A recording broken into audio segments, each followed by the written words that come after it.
NH 52 पर police का लोगो लगी कार में गांजे की तस्करी। सदर पुलिस ने 2 तस्कर किए गिरफ्तार। चूरू जिले में नशे के खिलाफ चलाए जा रहे ऑपरेशन नकेल के तहत सदर थाना पुलिस ने बड़ी कार्रवाई करते हुए 2 लाख के गांजे सहित 2 तस्करों को गिरफ्तार किया है। पुलिस का लोगो लगी कार से यह गांजा तस्करी की जा रही थी। पुलिस ने आरोपियों के कब्जे से 9 किलो 527 ग्राम गांजा बरामद किया है। सदर थाना अधिकारी मोटाराम ने बुधवार दोपहर 1 बजे करीब बताया कि जिले भर में नशा तस्करों के खिलाफ सख्त अभियान चलाया जा रहा है। इसी के तहत NH 52 स्थित रामसरा बाईपास पर कड़ी नाकाबंदी की गई थी। इस दौरान सामने से आ रही एक संदिग्ध कार को रुकवाया गया। जांच के दौरान कार के पीछे लगे शीशे पर पुलिस का लोगो चस्पा मिला। पुलिस ने तलाशी ली तो कार में भारी मात्रा में गांजा बरामद हुआ। कार में सवार रामगढ़ शेखावाटी के गांव नीमा का ढाणी निवासी 31 वर्षीय गोविंद सैनी और परसनेऊ निवासी 21 वर्षीय मालम सिंह को मौके पर ही गिरफ्तार कर लिया गया। दोनों आरोपियों के खिलाफ NDPS एक्ट के तहत मुकदमा दर्ज कर जांच शुरू कर दी गई है। कार्रवाई में सदर थाना अधिकारी मोटाराम सहित पुलिस टीम और साइबर सेल की अहम भूमिका रही। NH 52 रामसरा बाईपास पर एक कार को नाकाबंदी में रोककर तलाशी की गई तो उसमें 9 किलो 527 ग्राम गांजा मिला है, जिस पर मुकदमा दर्ज किया गया है। आरोपीगण गोविंद सैनी निवासी रामगढ़, मालम सिंह निवासी परसनेऊ को गिरफ्तार किए गए हैं। आरोपीगण ने अपनी कार पर पुलिस को लोगो लगा रखा था, जिससे अपनी पहचान छिपा करके ये इस प्रकार से अवैध मादक पदार्थों की बेचने की फिराक में थे। इसकी कीमत लगभग 2 लाख रुपए। दूधवाखरा पुलिस ने अवैध पिस्टल व कारतूस के साथ आरोपी को किया गिरफ्तार। कई मामलों में वांछित। चूरू जिले में अवैध हथियारों के खिलाफ चलाए जा रहे अभियान के तहत दूधवाखरा थाना पुलिस ने कार्रवाई करते हुए एक आरोपी को पिस्टल व जिंदा कारतूस के साथ गिरफ्तार किया है। पुलिस ने आरोपी के कब्जे से 32 बोर की पिस्टल और एक जिंदा कारतूस बरामद किया। दूधवाखरा थाना अधिकारी महेंद्र कुमार ने बुधवार शाम 5 बजे करीब बताया कि SP निश्चय प्रसाद M के निर्देश पर हत्या, लूट, डकैती व अवैध हथियारों के मामलों में वांछित अपराधियों की धरपकड़ के लिए विशेष अभियान चलाया जा रहा है। इस अभियान के तहत दूधवाखरा थाना टीम ने कार्रवाई करते हुए भाड़ी निवासी 37 वर्षीय वेद प्रकाश को गिरफ्तार किया। पुलिस के अनुसार आरोपी के खिलाफ आर्म्स एक्ट की धारा 3/25 में मामला दर्ज कर जांच शुरू कर दी गई है। आरोपी के पास मिले हथियार के बारे में अनुसंधान किया जा रहा है। उन्होंने बताया कि आरोपी का आपराधिक रिकॉर्ड लंबा रहा है। वह पूर्व में हत्या, धोखाधड़ी, चोरी व NDPS एक्ट सहित कई गंभीर मामलों में शामिल रहा है। साथ ही वह बाप थाना क्षेत्र का स्थायी वारंटी तथा पंजाब के अंबाला कैंट में घोषित अपराधी भी है। कार्रवाई में थानाधिकारी महेंद्र कुमार सहित पुलिस टीम की अहम भूमिका रही। मौत के 11 महीने बाद कागजों में जिंदा हुआ शख्स, फर्जी वसीयत से जमीन हड़पने के मामले में 2 लोग गिरफ्तार।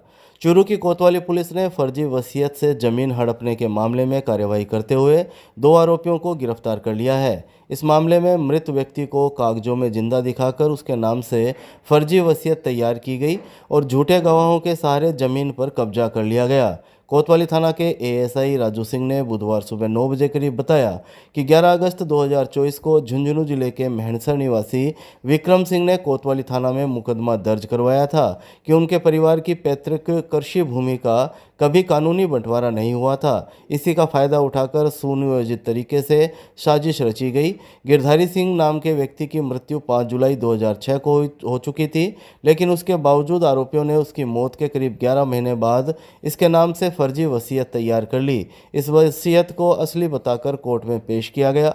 मामले को मजबूत दिखाने के लिए झूठे गवाह खड़े किए गए, जिन्होंने कोर्ट में गलत बयान दिए और फर्जी दस्तावेजों को सही साबित करने की कोशिश की।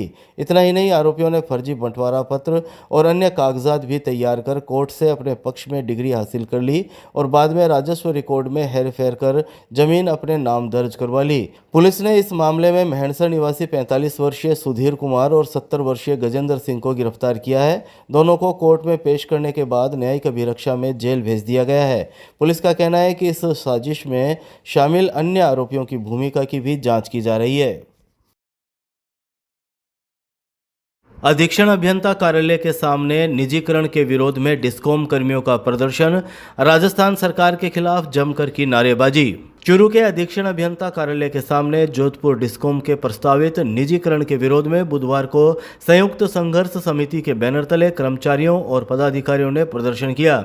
इस दौरान प्रदर्शनकारियों ने नारेबाजी कर निजीकरण के फैसले का कड़ा विरोध जताया और मुख्यमंत्री के नाम ज्ञापन सौंपकर प्रक्रिया को तत्काल निरस्त करने की मांग की। संघर्ष समिति के पवन शर्मा ने बुधवार दोपहर 2 बजे करीब बताया कि निजीकरण जनहित के खिलाफ है और इससे उपभोक्ताओं पर आर्थिक बोझ बढ़ेगा, वहीं कर्मचारियों की नौकरी भी असुरक्षित हो जाएगी। उन्होंने ओडिशा के निजीकरण मॉडल को विफल बताते हुए कहा कि आपदा के समय निजी कंपनियां जिम्मेदारी निभाने में नाकाम रही थी।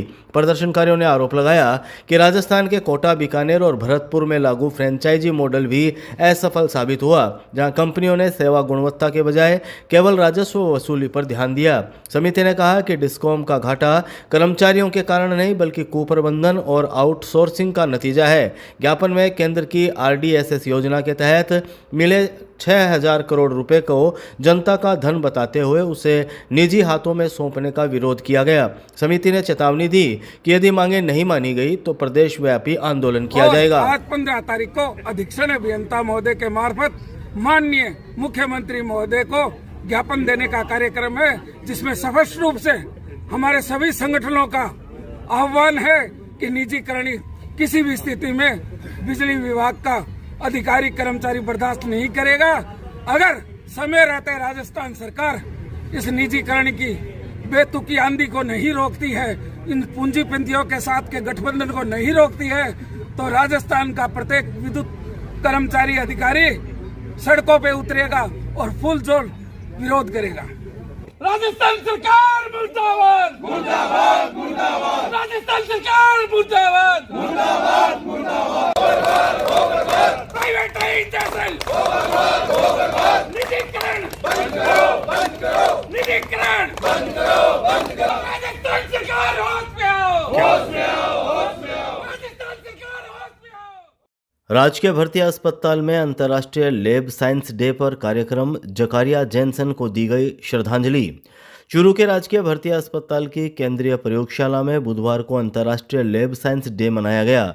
यह दिवस लैब टेक्नीशियन डे के रूप में भी मनाया जाता है, जो माइक्रोस्कोप के आविष्कारक जकारिया जैनसन की स्मृति को समर्पित है। इस अवसर पर प्रयोगशाला स्टाफ ने चिकित्सा क्षेत्र में लैब टेक्नीशियनों की महत्वपूर्ण भूमिका पर प्रकाश डाला।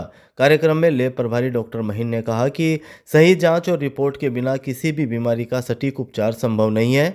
उन्होंने लैब तकनीशियनों को स्वास्थ्य सेवाओं की रीढ़ बताते हुए उनके योगदान की सराहना की। डॉक्टर संतोष शर्मा, डॉक्टर अंकिता सैनी और डॉक्टर श्वेता सुभाष राजपुरोहित ने भी आधुनिक जांच तकनीकों और सटीक निदान के अवसर पर अपने विचार व्यक्त किए। इस दौरान जब्बार खान ने जकारिया जैनसन के व्यक्तित्व व कृतित्व पर प्रकाश डालते हुए बताया कि उनके द्वारा माइक्रोस्कोप के आविष्कार से कीटाणु और उनसे होने वाली बीमारियों की पहचान संभव हो सकी, जिससे चिकित्सा विज्ञान को नई दिशा मिली।